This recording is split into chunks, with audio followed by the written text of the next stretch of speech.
થાય। નમસ્કાર મિત્રો, જય ગૌ માતા। જો આજે આપણે અત્યારે કાળા તલના તેલમાં હેર ઓઇલ બનાવવા જઈ રહ્યા છે। તેમાં સૌપ્રથમ કાળા તલના તેલમાં આપણે દૂધ એડ કર્યું છે, જેટલું તેલ તેટલું દૂધ છે।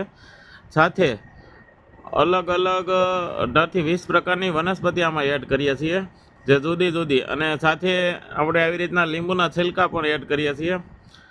અને વાળને લગતી ટૂંકમાં જરૂરિયાત હોય એવી તમામ પ્રકારની ઔષધિ સાથે આમાં એડ કરીએ છીએ, જેમ કે સુગંધી વાળો છે, કપૂર કાસલી, ભાંગરો, જટામાસી, બાવસી બી, એવી રીતના આપણે નાગરમોથ આવે, સુગંધી વાળો, આવી અલગ અલગ ઘણી પ્રકારની વનસ્પતિ આપણે આમાં એડ કરીએ છીએ। સાથે સાથે એલોવેરા હોય છે, જાસૂદના ફૂલ, જાસૂદના પાન હોય છે, મીઠા લીમડાના પાન હોય છે, પપૈયાના પાન છે, પપૈયાનો અર્ક છે।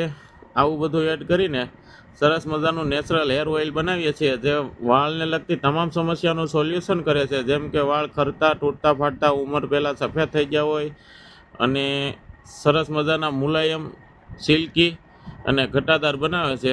જય ગૌ માતા।